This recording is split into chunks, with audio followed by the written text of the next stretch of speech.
Mucho a las danzarinas. Me fatigo de verlas nada más, imagínense usted. Tomen asiento, muchas gracias. Y busque en su Biblia la primera epístola a los Corintios, capítulo 4. Este mes de octubre tradicionalmente se celebra el mes del ministro. Y nosotros quisimos dejar este último domingo para darle un reconocimiento a todos los ministros. Y por si acaso usted no entiende, la palabra ministro no tiene el sentido secular de que el ministro con cartera, sin cartera, son una pila sin vergüenza todos ellos, pero esa no es la idea. Cuando la Biblia habla de ministro, habla de un servidor. Amén. Alguien que sirve. Y ese es el concepto que nosotros debemos de tener siempre en cuenta cuando habla de ministro, de siervo, de esclavo. Son conceptos que no se entienden muy bien el día de hoy.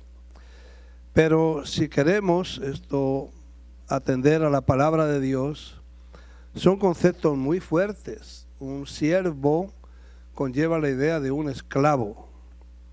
Es un concepto muy enemigo a veces de la opinión. Vivimos en un país libre, ¿quién quiere esclavitud, verdad? Y le damos gracias a Dios por estar aquí en la Yuma, ¿verdad? Tenemos libertad de alabar al Señor, de predicar el Evangelio. Pero cuando tú te conviertes a Cristo, se te acabó al hacer lo que te dé la gana. Gracias. A mí me gusta acompañar a mi mujer para ir de compras. No puedo mentir, estoy aquí detrás del púlpito. No me gustaba, pero aprendí, si ella compra, pues yo también me compro algo. Y ahí empezó a gustarme.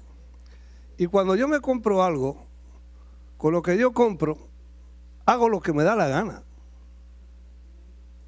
Es mío. Sí. Lo uso como yo quiero, cuando quiero, como me da la gana y que no me rechiste. Me compro una corbata, esta es buena para las noches. Me la pongo cuando me da la gana, me hago el nudo como yo quiero, con el traje que yo quiero y que no me proteste, porque le meto tijera. Hasta ahora, nada de lo que yo he comprado se me ha revirado y me ha dicho, no quiero que me uses. No, jamás. ¿Usted me está entendiendo lo que quiero decir? Usted y yo hemos sido comprados por precio. El problema es que no somos corbata, ni somos traje, ni somos zapatos. Somos seres humanos que venimos al Señor con una voluntad propia. Y nos cuesta mucho trabajo entender que cuando venimos al Señor, se acabó ese asunto de vivir como yo quiero, o debe de acabarse. Quizás nos cuesta un proceso entender esto. Mira lo que dice la Biblia, la primera epístola a los Corintios, capítulo 4, y vamos a leer solamente el versículo 1. Y después vamos a redundar un poco para darle algunos consejos. Cuando yo hablo del ministro, obviamente hay personas que por alguna razón desconocida, que está en la mente de Dios, que no hay razón que explique el por qué Dios escoge a algunas personas para un trabajo en particular. Nadie que hemos sido llamados a ejercer un servicio en la casa de Dios, nos explicamos el por qué Dios puso sus ojos en nosotros. La única explicación que nos avala, nos califica, es cuando en esta misma epístola a los Corintios en el capítulo 1, versículos 20-21, cuando Pablo dice, porque lo vil, lo menospreciable, lo débil, lo que no es lo que Dios escogió. Ahí yo calificaba y sigo calificando todavía. La razón es que nadie puede gloriarse o enorgullecerse de haber sido llamado por el Señor a ejercer un servicio en su casa y en su obra. Cuando hacemos esta palabra más extensiva, todo el que sirve al Señor es un ministro del Señor. ¿Sí? No todos están llamados a estar detrás de un púlpito a predicar, pero la obra del Señor es tan amplia, abarca tanto, que hay lugar para todos. De hecho, siempre ha sido un reclamo desde tiempos antiguos de que la mies es mucha y los obreros son pocos. Ayer estábamos dando un poquito sobre esto, ayer por la tarde, a un grupo de gente. Si pudiéramos entender mejor lo que todo esto significa, de una vez, a mí no me dieron mucho lugar y prontito me enseñaron que Jesús es el Señor y que el Señor es el que manda. Es el que rige, el que gobierna, y tienes dos caminos. O le obedeces o le obedeces. Escoge cualquiera de los dos, el que más te guste. No todo el mundo entendemos esto. Nos conformamos a veces con el hecho de ser salvos y limitamos nuestro nivel de compromiso, limitamos nuestro rendimiento en la obra del Señor, limitamos nuestro servicio y a veces lo mezclamos con las otras tantas cosas que nos toca hacer en este mundo. No soy negativo en esto porque tengo una convicción personal de que las puertas del Hades no prevalecerán contra la iglesia del Señor Jesús. Estamos en el lado de los ganadores. A su nombre. Ya está. No importa lo que pueda pasar a nuestro alrededor. No importa todas las cosas que estamos viendo en las noticias, los países revueltos. Nada de eso importa. Ganamos. Dije, ganamos. Esa es mi convicción. Ahora, mira lo que dice el capítulo 4 y vamos a leer el versículo 1 nada más. Mira lo que dice el apóstol Pablo. Dice, así pues, téngannos los hombres por servidores de Cristo y administradores de los misterios de Dios. Voy a dejarlo ahí. Más adelante hay mucho que hablar sobre esto. Bueno, hay talleres sobre este pasaje, seminarios sobre este pasaje, pero lo voy a dejar ahí. Pablo está diciendo que la opinión que la gente debe tener de nosotros es que somos servidores de Cristo y personas que administran los misterios de Dios. En la Biblia hay diferentes palabras para describir lo que es un servidor. A veces se usa la palabra ministro, se usa la palabra esclavo, se usan diferentes palabras. Está el doulos, que es aquel esclavo que le horadaban la oreja, y le ponían un arete en la oreja, y eran esclavos por amor después que pasaban los 7 años, donde el dueño lo compró. Después de 7 años, él no quería irse, el amo lo trata bien, tiene familia, no quiere irse de allí, pues públicamente le horadaban la oreja, le ponían un arete y dejaba saber que era un esclavo voluntario. Está el oikonomos, que es como un criado de la casa. Está el diácono, que ustedes lo conocen. Esa palabra es un poco más común. Pero la palabra que utiliza aquí es el uperrete. Y el uperrete era el esclavo que había sido condenado a muerte y para no matarlo, pues lo aprovechaban y lo encadenaban al remo de las galeras. Antiguamente los barcos eran por vela y por remo. Cuando no había viento había que darle remo y había gente. Y una vez que ataban al esclavo al remo en la galera, ahí moría. Era de por vida. Si el barco se hunde, él se hunde con el barco.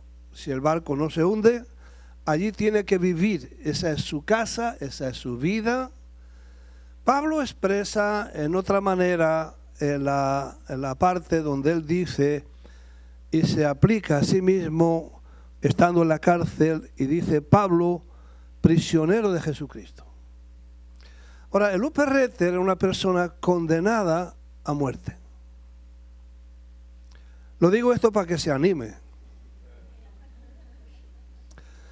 Lo que no entiende la mayoría de la gente es que cuando por esas cosas, por esa gracia y misericordia y soberanía de Dios, cuando alguien es llamado a ejercer un servicio específico en la casa del Señor, te van a introducir en un proceso de muerte donde vas a tener que morir.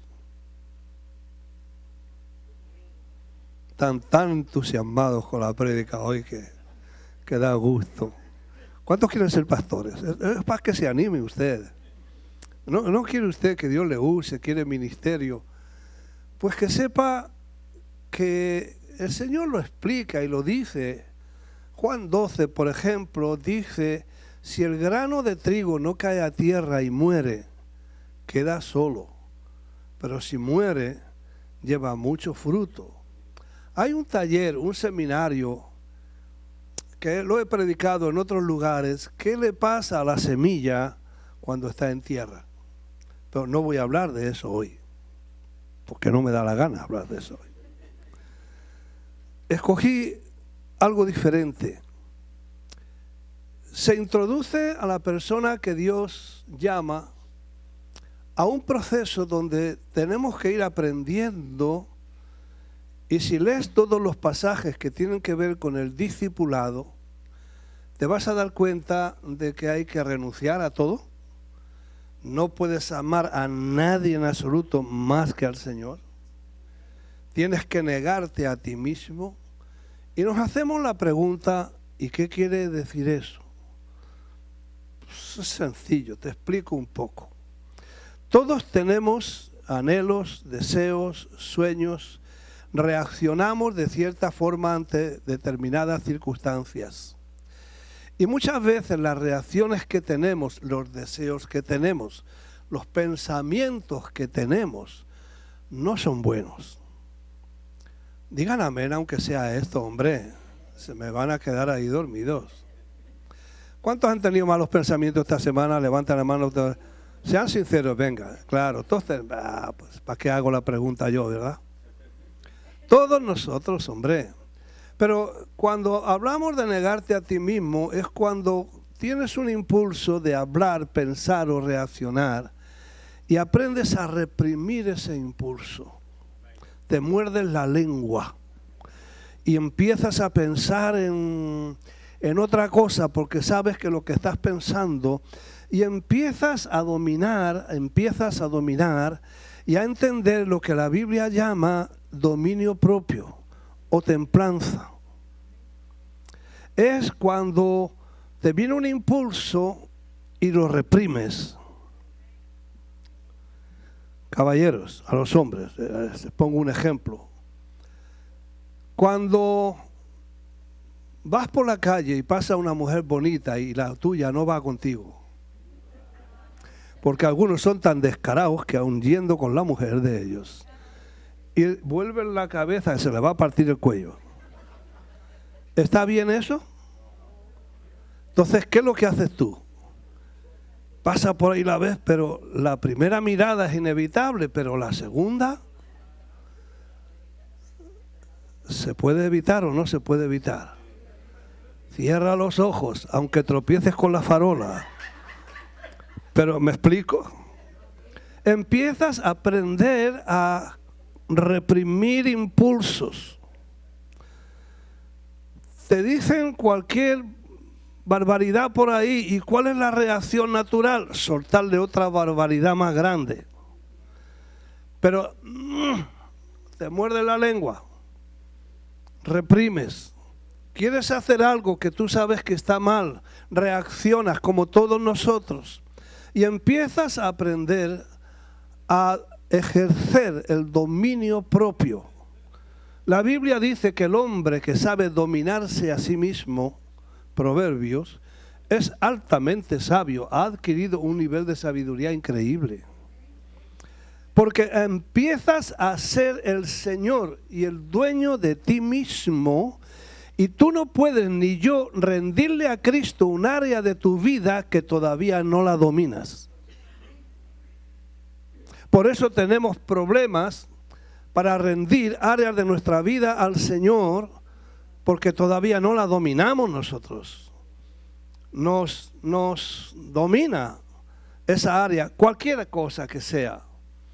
Entonces, cuando hablamos de un perrete, estamos hablando de un condenado a muerte. Gracias, muchas gracias.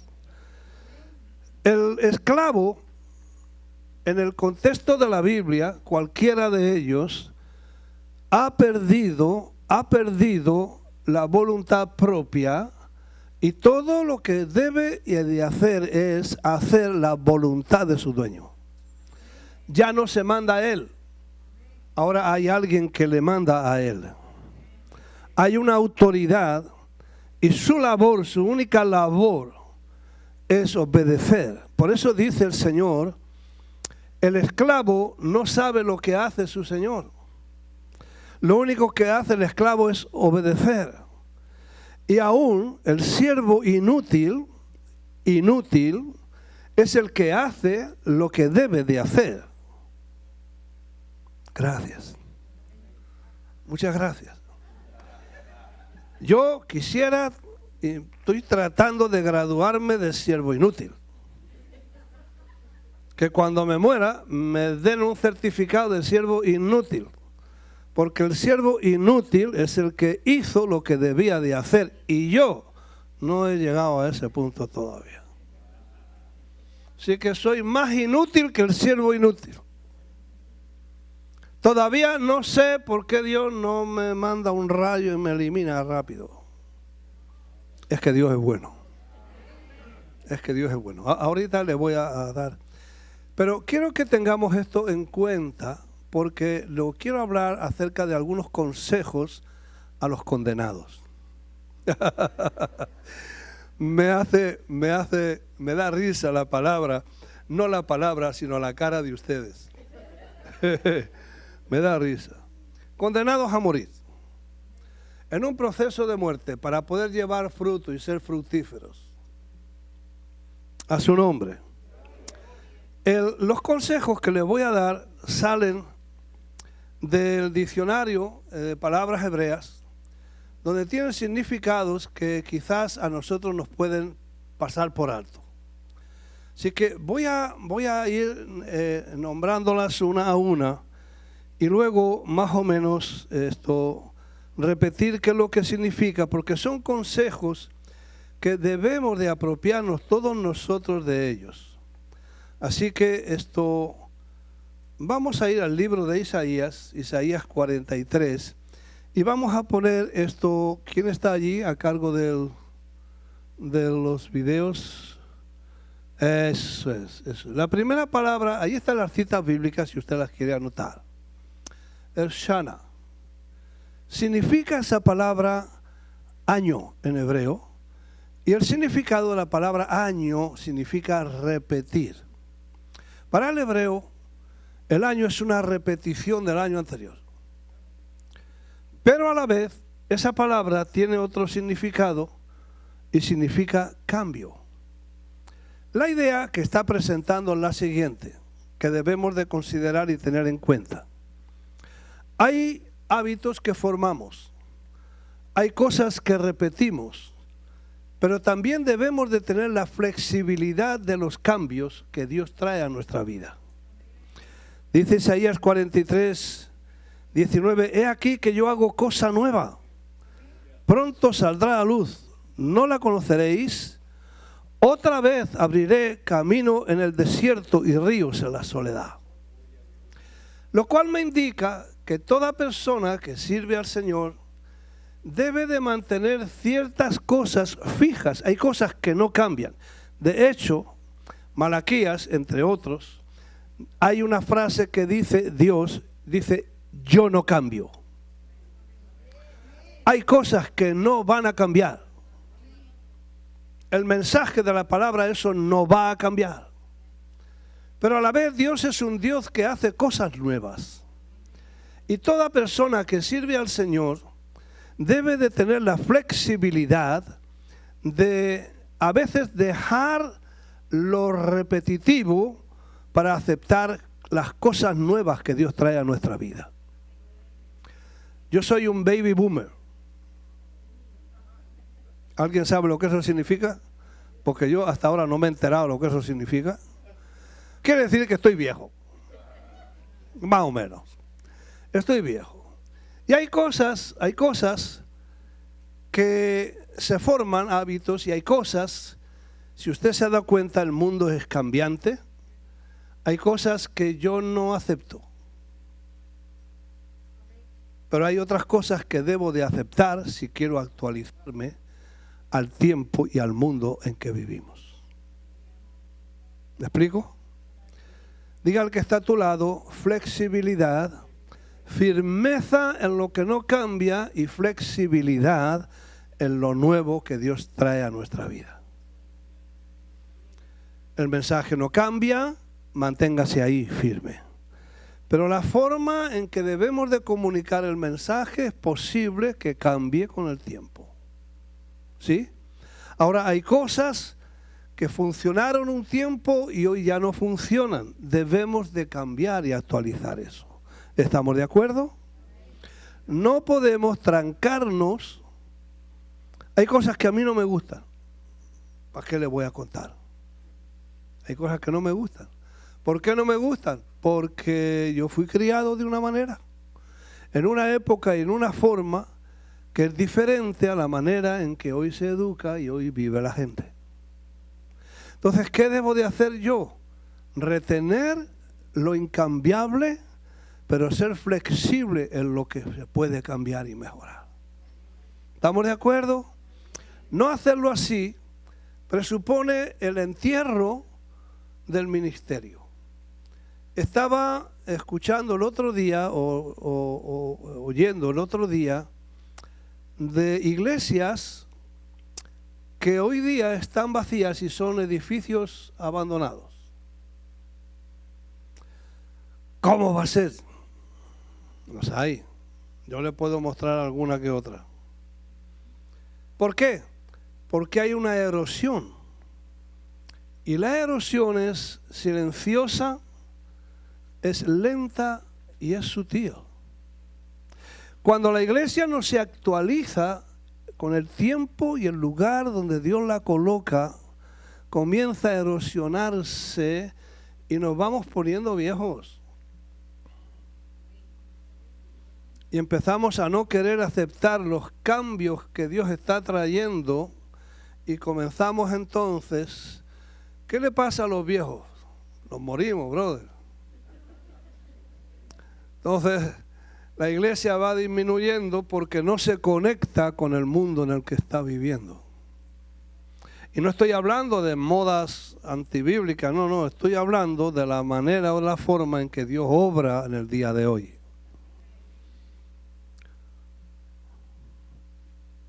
Diga repetir, pero a la vez también cambios. Romanos 6:4 dice que andamos en novedad de vida. Por eso, cuando vienes a Cristo, si no cambias, estás frito.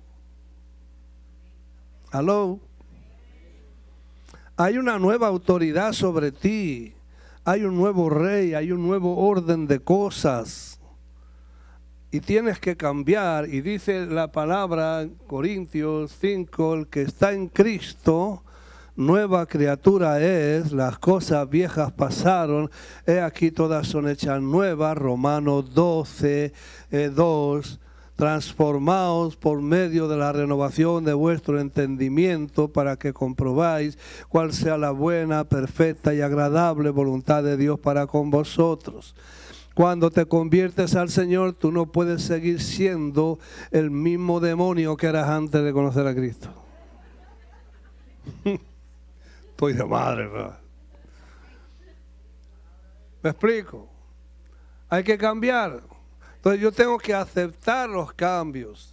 Ya no puedo seguir haciendo las mismas cosas. Tengo que ir progresivamente en la medida en que conozco la palabra. La palabra me trae libertad, conoces la verdad y la verdad te hace libre. Comienzas a experimentar, qué sé yo, en tantas áreas y en tantos aspectos de la vida. Antes vivías para agradar a los demás, vivías esclavo de la opinión de otros. Necesitabas la aprobación de la gente para tú sentirte bien. Pero cuando estás en Cristo, ya sabes que Cristo te acepta, Cristo te ama tal como eres y comienzas a dejar de depender de la opinión de los demás y te dedicas a contar con la opinión que debes de contar, que es la opinión de Dios. Y si agradas a Dios, pues agradas a los demás, y al que no le agrade, que tú agrades a Dios, pues que le den morcilla por ahí, que le den, no sé yo. Diga libertad. Ya está. Voy a vivir mi vida y no la vida de otro, que otros quieren que viva. Voy a vivir la mía propia, dirigido por el Señor, a su nombre. Hay cosas que vamos a mantener, pero hay cosas que tenemos que tener la flexibilidad de cambiar. Vamos con la segunda palabrita, venga. A ver, maná. No, eso no es el maná del desierto. Eso está en el Salmo 90. Vamos al Salmo 90 para que podamos mirar esto, el significado de esa palabra que aparece en la Biblia, Salmo 90, y aparece en otros lugares que yo le voy a indicar a usted. Esa palabra significa o se traduce aquí en la Biblia por contar. Salmo 90, 12 dice: enséñanos de tal modo a contar nuestros días que traigamos al corazón sabiduría. Ahora, esa palabra contar, cuando vas al hebreo, significa preparar o designar. Por ejemplo, en el libro del profeta Jonás, Dios preparó un pez, preparó un gusano, preparó una calabacera, preparó un viento, lo cual indica, y la idea es la siguiente: designa tus días o prepara tus días, planifica tus días. O sea, no vivas por vivir, sino planifica. ¿Cuántos creen que la oración no solamente abarca el pasado y el presente, sino también el futuro?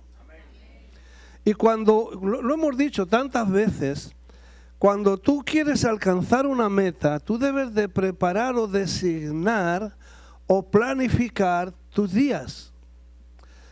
Cuando Dios quiso traer un avivamiento a Nínive, ¿qué es lo que hizo Dios? Llama al profeta Jonás. Y el profeta Jonás dice: nananina, esa gente son los que atacaron a Israel. Era racista el tipo. Y yo no voy a ir porque yo conozco a Dios, que si esa gente se arrepienten, capaz de que Dios no les mande el juicio. Lo que yo quiero es que les mande el juicio y los achicharre a todos ellos. Mira qué tipo, qué clase de profeta es este. Tremendo. Pero Dios le dice: te vas a Nínive y por 3 días seguidos, porque yo he mirado la ciudad, y por 3 días seguidos predica arrepentimiento, que se arrepientan. Y Jonás dice: yo no voy para allá para nada. Y se mete en un barco y se va para España. Por si usted no lo sabía, Tarsis es España. Es uno de los nombres antiguos de mi tierra. Aleluya. Pero, pero Dios no le dejó que fuera a España. ¿Y qué es lo que hace Dios? Preparó un pescado. Yo no sé si era rabirrubia, si era un pargo. No era una ballena. No se vista, no era una ballena. La ballena tiene una garganta muy pequeña, apenas le cabe una naranja. Así que tuvo que preparar un rape, un monkfish, I don't know, I don't care. Preparó un pescado.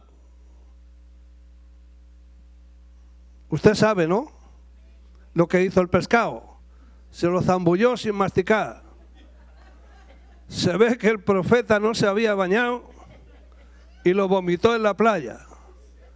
Desde el vientre del pescado, ahora dice, ay Señor, esto no está bien aquí, me arrepiento Señor, perdona, clama a Dios, ora a Dios, como todos nosotros cuando estamos en problemas nos acordamos de clamar a Dios, pues ya, venga. Y se va a Nínive. Y yo me imagino al profeta predicando sin entusiasmo. ¿Qué cosa? Uno predica con todo el entusiasmo del mundo y no ve resultados. Y viene el descarado, el profeta arrepentidos. Arrepiéntanse que va a venir juicio a la ciudad. Predicando sin ganas y se arrepintió toda la ciudad. Yo he dicho, pues voy a predicar sin ganas también, a ver si me hacen caso. Predica 3 días y se va y se sienta para ver el juicio de Dios. Pero no. Pues Dios prepara una calabacera para que le dé sombra. Parece ser que era pelado el tipo. Para que el sol no lo mareara. Entonces pasa el tiempo y ve que no. Y Dios prepara un gusano y se come la calabacera. Y prepara un viento que desaparece la calabacera. Entonces viene el profeta y se queja a Dios y le dice a Dios, oye, mira, yo esto es lo que no quería que pasara. Y Dios le recuerda un poco al profeta y le dice, pero hombre, te enfadas tú por esto en una ciudad donde hay 120,000 personas que no saben dónde tienen su mano derecha. Y yo no iba a tener misericordia de ellos, sin contar los animales, porque Dios tiene también misericordia de los animales. ¿Sí?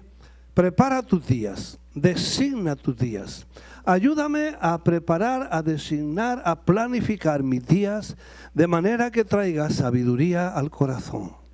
Lo hemos dicho muchas veces. No vivas por vivir. Planifica, designa. ¿Quieres algo en la vida? ¿Tienes alguna meta en la vida? Planifica para alcanzar esa meta. ¿Quieres que tus hijos sean buena gente? Tráelos a la iglesia. Que escuchen la palabra de Dios. Sí. Y pórtase bien con su cónyuge en la casa. Para que no se les confunda el mensaje. Porque aquí se les dice, hay que amar al prójimo y en la casa los platos vuelan como platillos voladores. Pues el niño se queda que no entiende, es confundido con el mensaje. Si la iglesia, la casa y la escuela no dan el mismo mensaje, creamos confusión en la mente del niño. Por eso es bueno traerlos a escuelas cristianas. Porque la pública está horrible. Pero no todo el mundo puede hacerlo. Vale. Planifica. ¿Quieres algo? ¿Quieres obtener algo en la vida? Planifica tus días, designa tus días, para tus días, para que traigas sabiduría al corazón. Señor, yo quiero que me uses. Ay, qué bueno. Pues ven a la iglesia, mi hijo. Sé fiel, ora, ayuna, lee la Biblia, alábale que Él vive. Testifica de Cristo. Ay, es que me da pena. Pues pásate la mano por la cara, mijo. Y si te da pena, que te dé pena, pero dale. No, pues si yo lo he hecho, ¿qué cree usted? Yo no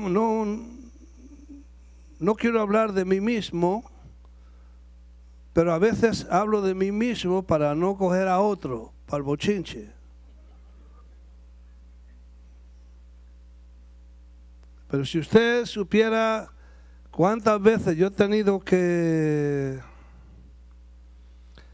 pasarme la mano por la cara y decir, Señor, hago esto por la obediencia. Y me voy con un megáfono a predicar, hermanos, que el Señor los bendiga, y por dentro mi mente, por tu madre, esta gente no escuchará. Qué ridículo hago yo aquí en una esquina predicando aquí, qué estúpido que soy. Y la gente pasa y me sacan el brazo, el dedo, la mano, me lo sacan todo. Y yo tengo que aguantarme, yo tengo que contarme, no decirle, no mentarle la familia completa allí, porque no puedo, soy cristiano. Estoy predicando el Evangelio y no puedo reaccionar como yo quisiera. Y ahí es donde uno va aprendiendo a negarse uno mismo. Ahora me dices un insulto y te doy las gracias. Digo, oh, brother, lleva toda la razón del mundo. Qué maldad. Contar, diga contar. Y toda persona que es llamada al ministerio debe de preparar, planificar y designar sus días para alcanzar aquello que Dios le ha ordenado hacer. Seguimos. Otro consejo para los condenados. Venga, cámbiamelo ahí. Vale, venga, ya está. Yud. Es la más pequeña de las letras del alfabeto hebreo. Es una comita, es como una coma. ¿Usted ha visto el punto que está sobre la I en el idioma castellano? Bueno, algo así en el alfabeto hebreo. Es la más pequeña de todas las letras. Es el equivalente a la J nuestra en el castellano, a la iota en el griego. Y el asunto es que esta letra pequeña es la que inicia los nombres más importantes de la Biblia. Por ejemplo, el nombre de Yahweh, esa es la Yud, empieza con la Yud. Israel, empieza con la Yud. Jerusalén, empieza con la Yud. Jesús, empieza con la Yud. Así que la letra más pequeña es la que Dios utiliza para los nombres más importantes de la Escritura. Si vas al libro de Job, ¿cuántos saben que el libro de Job está en la Biblia? Pues búsquelo. Capítulo 8, ya yo lo tengo, pues le gané con una mano y usted con las dos. Vergüenza debiera darle. Mira. Esto, Job 8, versículo 7, que usted lo conoce, yo también, pero es una ley que debemos de tenerla en cuenta. Dice, y aunque tu principio haya sido pequeño, tu postrer estado será muy grande. Esta es la enseñanza. Cuando Dios decide hacer algo, nunca empieza por lo grande, siempre empieza por lo pequeño. Dios es un Dios de desarrollo. Dios es un Dios de crecimiento. Dios es un Dios que toma la materia prima, la apaña y comienza algo que solamente Él sabe hasta dónde puede llegar. Entonces, nadie que sirve al Señor debe de sentirse jamás menoscabado. Por eso yo lo he dicho muchas veces, me da cierto coraje cuando hay gente que menosprecia y utiliza el diminutivo despreciativo de esta iglesita. Y yo me dan ganas de decirle tu madrecita. No se lo digo, es que yo tengo confianza con ustedes. Donde 2 o 3 están reunidos en su nombre, allí estoy yo, dijo el Señor. Y ahí está la iglesia del Señor. Nunca, jamás menosprecie, y la Biblia enseña, no menospreciéis los trabajos pequeños. Hay gente, pastor, yo quiero predicar. Sí, limpia los baños, anda. Ya, ayuda en el parqueo, ayuda un poco ahí, hombre. Empieza a trabajar por lo pequeño. Y si eres fiel en lo poco, en lo mucho te pondrá el Señor. Si eso está en la palabra de Dios. Nadie menosprecie las cosas simples y sencillas. Porque Dios es un Dios de desarrollo. Dios toma el potencial en una persona que muchas veces ni nosotros mismos conocemos y lo va desarrollando y lo va desarrollando y lo lleva hasta donde usted ni yo nos podemos imaginar. Ese es nuestro Dios. Y toda persona que ha sido llamada al servicio, no te dé pena trabajar en lo sencillo, en lo humilde, en lo poquito que puedas hacer, en el granito de arena que puedas aportar. No te menosprecies a ti mismo y digas, ay, yo quisiera estar los domingos como el pastor. Pues no. Así no se empieza. Y este que está aquí predicando, empezó haciendo trabajos simples, trabajos sencillos, cocinando para la gente, tesorero del departamento de misiones, pateando las calles, yendo a las cárceles, yendo a los hospitales. Ah, ¿qué tú te crees? ¿Ah? ¿Que es que yo ya empecé ya aquí, ya de repente? No, empecé sirviendo a Dios, en lo bajo, en lo sencillo, en lo simple, en lo que hacía falta, en lo que fuera necesario. Y lo he dicho muchas veces, llegué a ocupar 7 puestos en la iglesia, porque había cristianos viejos de estos que no querían hacer nada.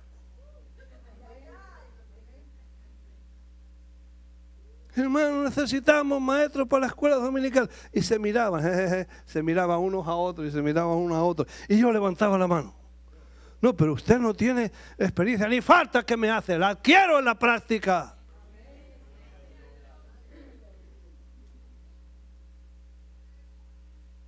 Actitud de servicio, Señor.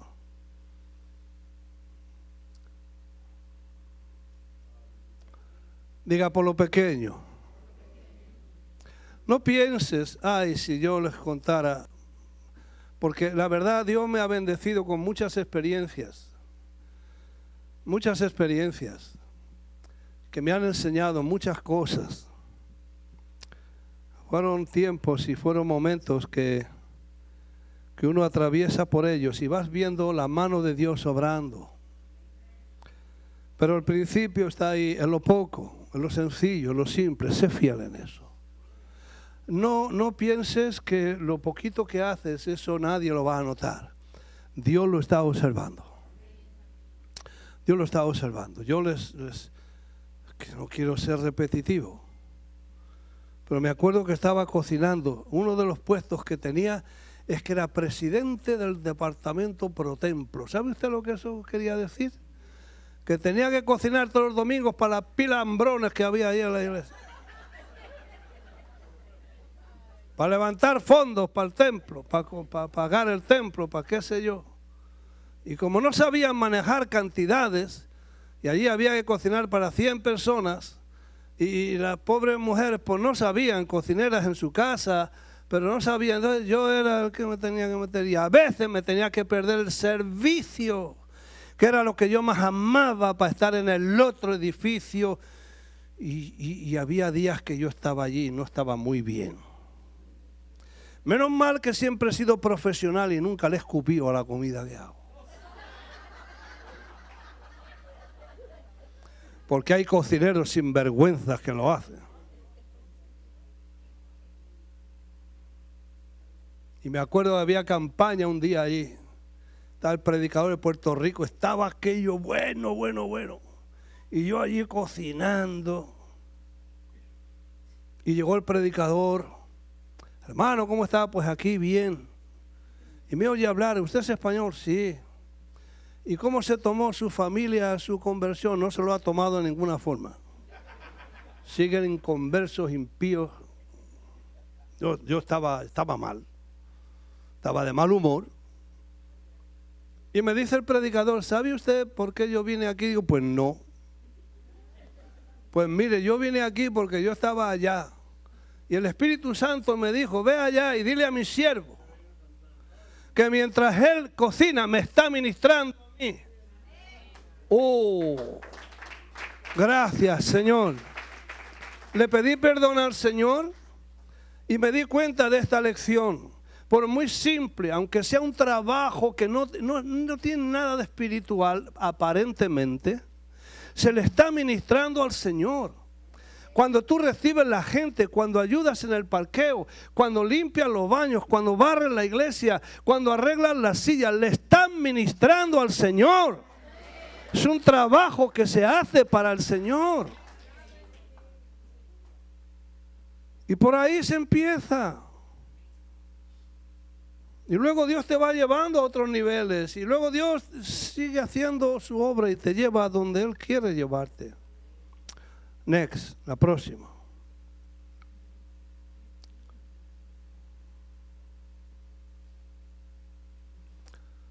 Midbar. Desierto. El desierto.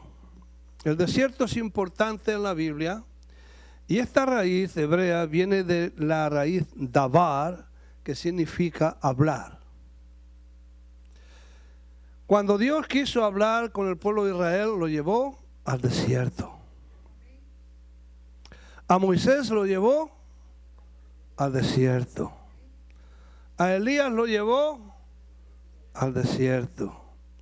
A Juan el Bautista lo llevó al desierto. A Jesús lo llevó al desierto. La soledad, cuando Dios quiere hablarle a una persona, la soledad va a ser una compañera intermitente en la vida de la persona. Y cuando hablo esto es porque Dios aísla para que prestes atención. Hay muchas voces por ahí que nos distraen, a todos nosotros. Hay muchas cosas que nos pueden distraer y cuando Dios quiere hablarte, te lleva al desierto y atraviesas el desierto. No te va a matar, no, para nada. Es que en el desierto no hay celular, no hay televisión, no hay gente chismosa que te está llamando. Y Dios te separa, Dios te aísla porque quiere hablar contigo. Y el hombre de Dios que ha sido llamado va a cultivar tiempos y etapas de retiro con Dios. Salmo 46, 10.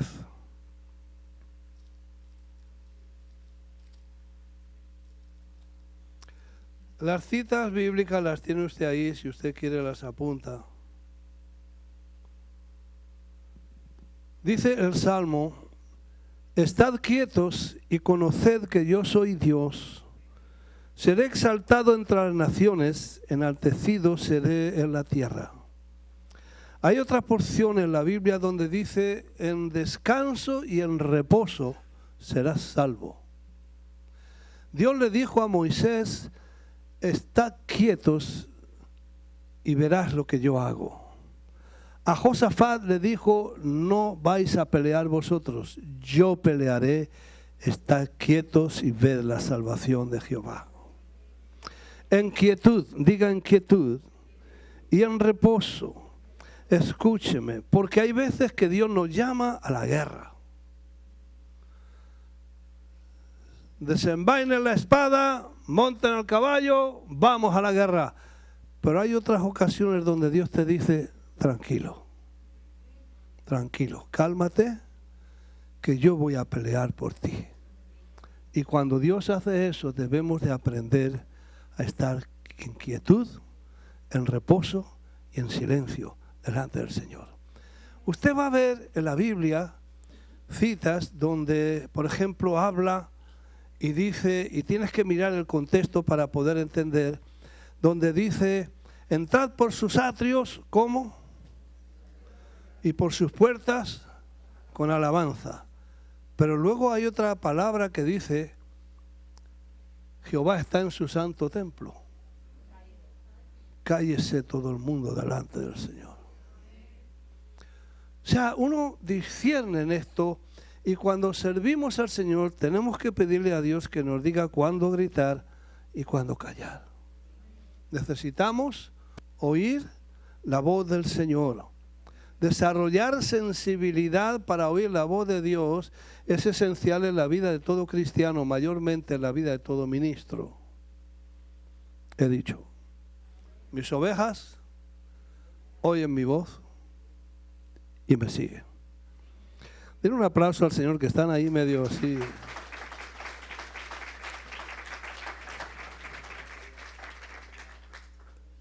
Next, la próxima.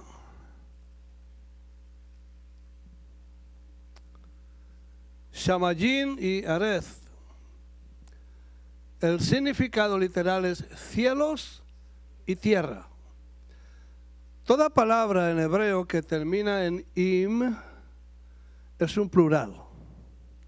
Por eso en la Biblia siempre se habla de los cielos y se habla de la tierra en singular. Tiene cierto significado. Vamos a ir a Isaías 55, porque la idea que nos está dando aquí es que todo lo terrenal, todo lo que hay aquí en la tierra, todo es finito. Pero las cosas del cielo son eternas. Todo lo que es del cielo es eterno, pero las cosas de aquí son finitas. La Biblia describe cómo salimos y cómo entramos y cómo salimos. Desnudo salí del vientre de mi madre. Y con el traje más viejo que tengo es el que me van a poner cuando me muera. Para no decir que salí desnudo. En otras palabras, nada de aquí te llevas. ¿Cuál es la enseñanza? Dice Isaías 55, el versículo 9, como son más altos los cielos que la tierra, así son mis caminos más altos que vuestros caminos y mis pensamientos más que vuestros pensamientos. En otras palabras, Filipenses nos habla en todo lo bueno, en todo lo justo, en todo lo que tiene buen nombre, en esto pensad. La idea es la siguiente: toda persona que sirve al Señor debe de entender que nuestro destino final es el cielo. No es aquí, no es Hialeah. Aleluya. Pero no va a ser Coral Gables tampoco. Alábale que Él vive. Es algo mucho mejor. La idea es que no pongamos nuestra meta ni nuestro destino en las cosas de aquí, sino en las cosas de arriba. Poned vuestra mira en las cosas de arriba y no en las cosas de la tierra. ¿Lo dice esto Colosenses capítulo 3 o no lo dice? Así que la idea que presenta aquí esta palabra es que todo lo que es del cielo es plural y es infinito. Por eso andamos por fe y no por vista, porque las cosas que se ven son temporales, pero las que no se ven son eternas.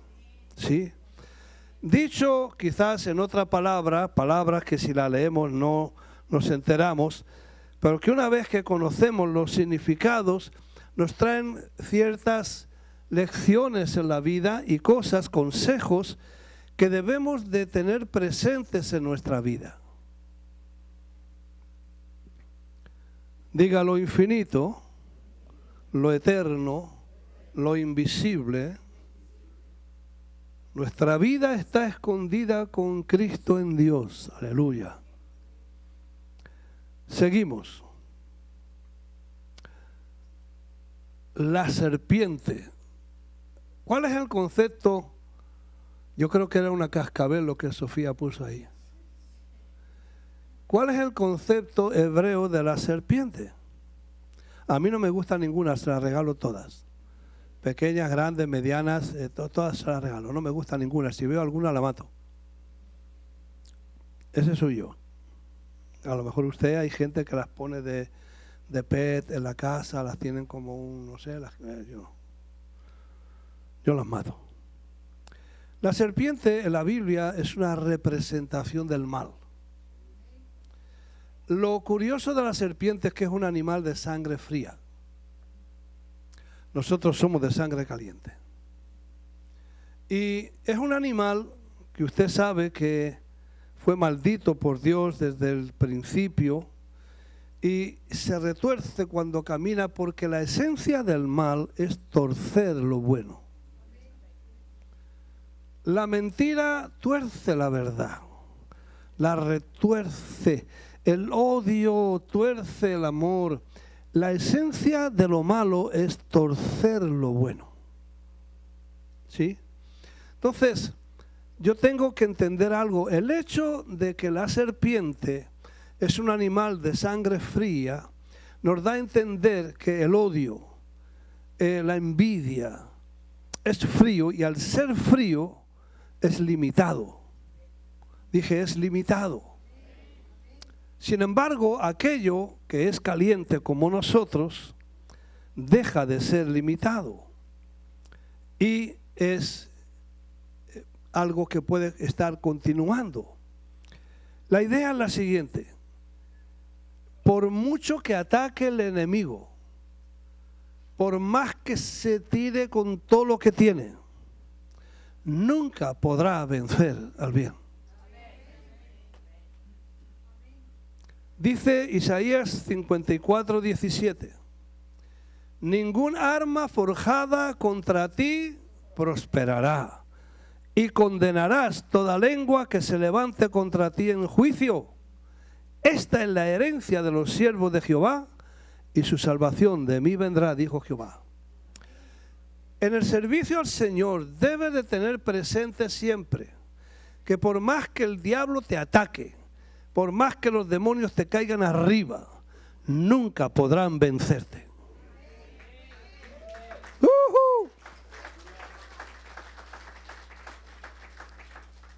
Dice la palabra de Dios que con el bien se vence el mal. Luego, en la vida cristiana, mayormente en el servicio, debemos de estar ocupados haciendo el bien. Dice Hechos, hablando de Jesús 10:32, que Jesús estuvo haciendo bienes, vivió haciendo bienes y eliminando todas las obras del diablo. ¿Cómo es que Jesús venció el mal? Con el bien. ¿Qué nos dice la palabra de Dios a nosotros? No os venguéis, mía es la venganza, yo pagaré, venced con el bien el mal. Por eso Jesús habla y dice, amad a vuestros enemigos. No, oísteis que fue dicho, ojo por ojo, diente por diente. Mas yo os digo, amad a vuestros enemigos, orad por los que os vituperan, bendecid a los que os persiguen. Y usted y yo decimos, no. ¿Lo ha dicho alguna vez eso? Tú no se puede servir a Dios cuando hay resentimiento en el corazón, cuando hay odio en el corazón, cuando hay envidia en el corazón. Yo voy a pedir que me pongan una cámara aquí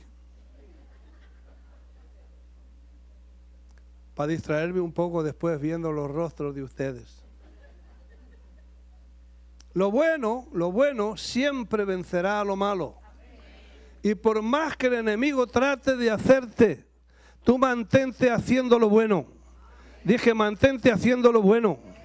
Porque siempre vencerás todo ataque del enemigo, toda obra del enemigo.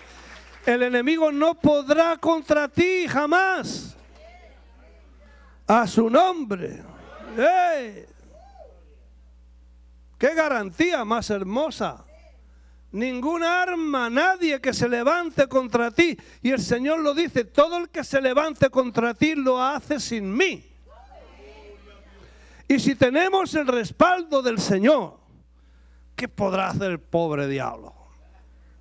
Me gusta esa canción, pobre diablo, Diablo, que no recuerdo la letra, pero me gusta. Pobre diablo muerto y batallado y acabado y rechinchicobado y toda la historia. Y tengo un Cristo vivo, un Cristo vencedor, un Cristo que gana.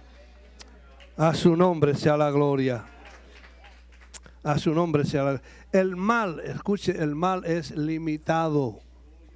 El bien no es limitado. A su nombre. Venga, la otra que queda. Ya, afuera con la culebra esa. La palabra Kedem literalmente significa el este.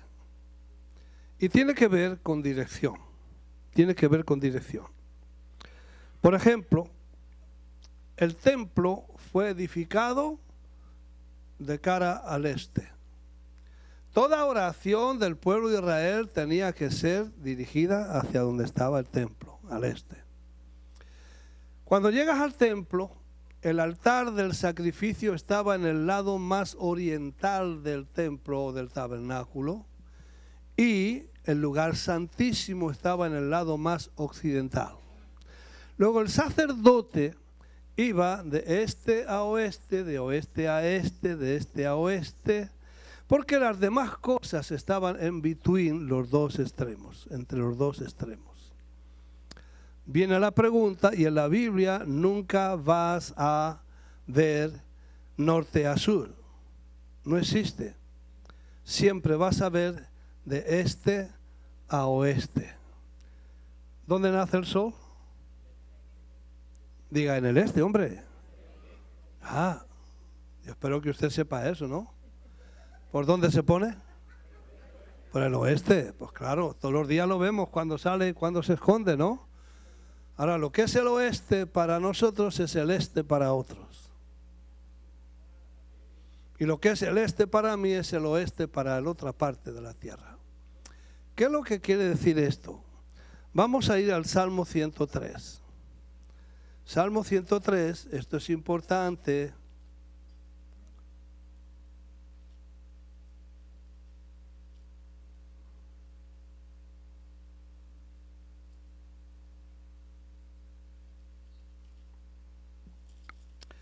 Siempre me tropiezo con el Salmo 119, que es el más largo, pasa hoja y hoja y hoja y no se acaba. Mira, es importante esto. ¿Por qué nunca en la Biblia encuentras el norte a sur? Porque el norte y el sur tienen polos y son limitados. Pero el este y el oeste no tienen polos y son ilimitados. Dice el Salmo 103, versículo 12, cuanto está lejos el oriente del occidente, hizo alejar de nosotros nuestras rebeliones.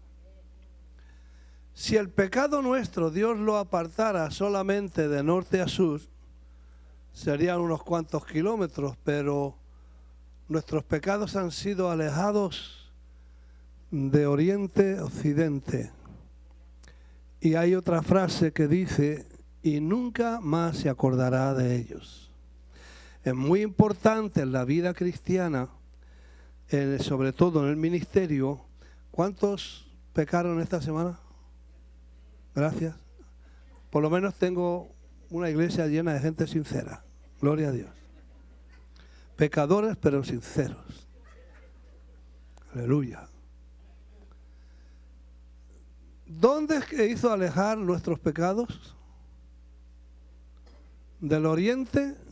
Usted camine en dirección que quiera. Vaya en dirección este y camine. Le da 20 vueltas a la tierra, 40.000 vueltas a la tierra, millones de vueltas a la tierra y nunca llega al final del este. Lo mismo sucede si caminas hacia el oeste. Camina hacia el oeste, no tiene límites. Y me dice lo siguiente.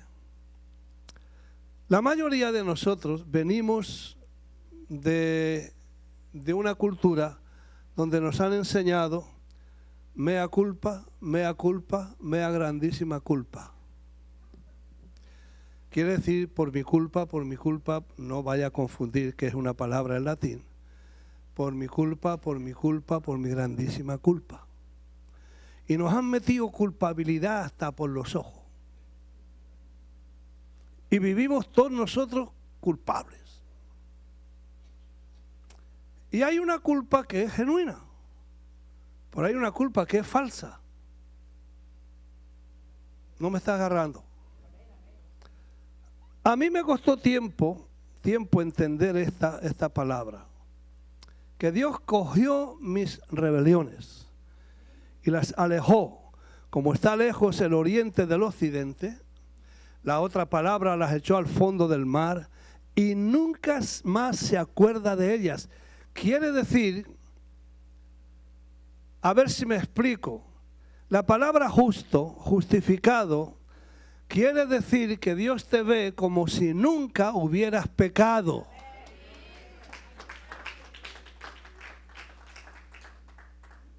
Pero nosotros, que pecamos todos los días, andamos con una falsa culpabilidad que mata nuestros sueños, que nos sirve de carga dentro de nosotros y no nos deja disfrutar de la vida cristiana y mucho menos intentar o hacer cosas para el Señor, porque andamos cargando.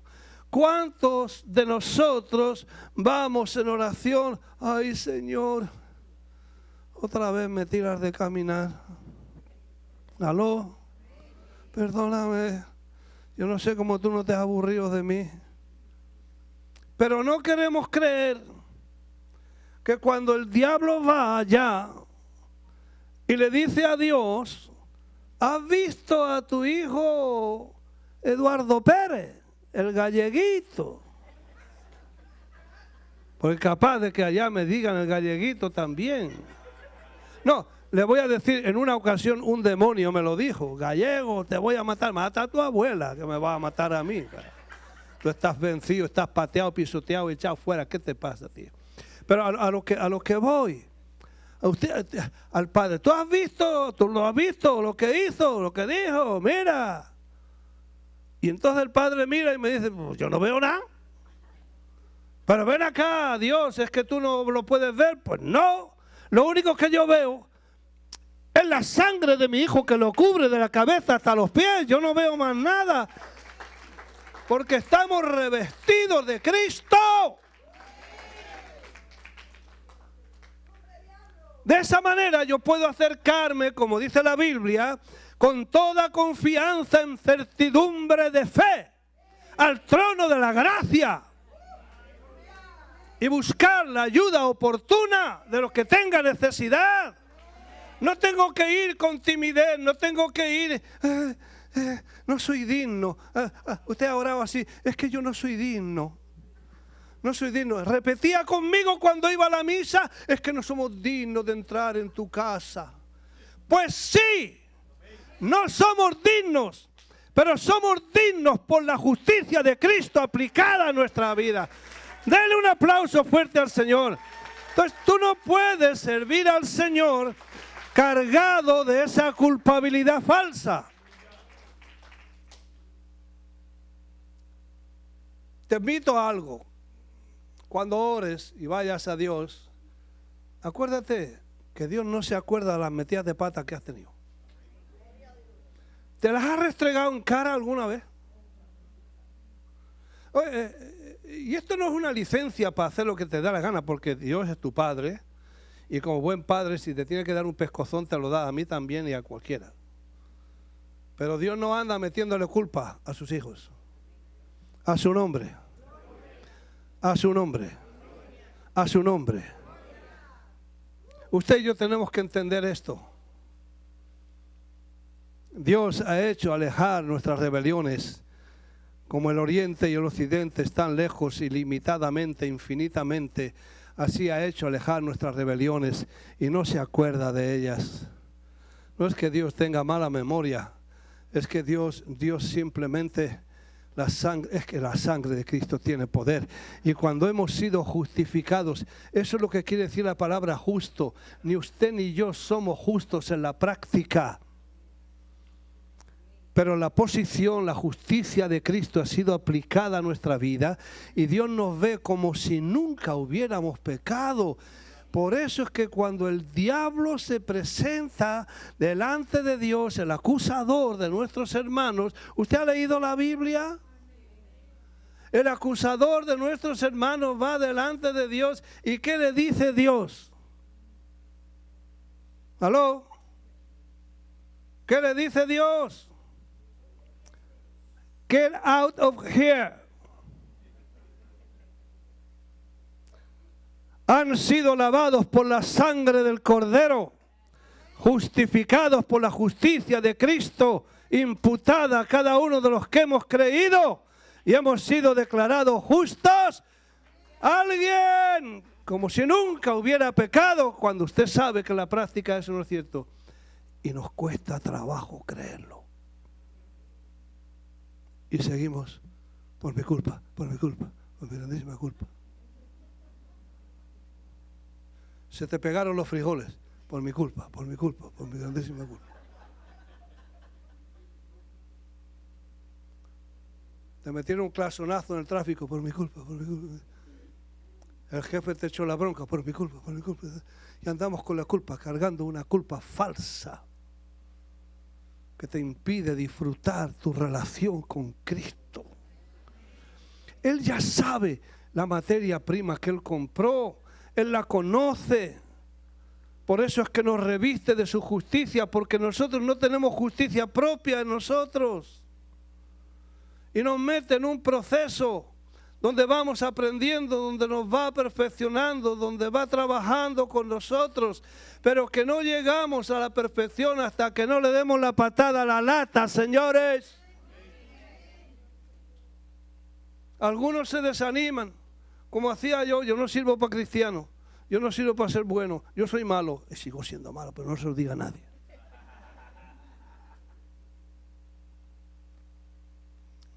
Qué bueno Dios. Diga, qué bueno Dios. Mis pecados, Dios los echó y andan por ahí caminando ilimitadamente, pero la sangre de Cristo está sobre nuestra vida. Hemos sido justificados por su gracia. Póngase en pie, venga.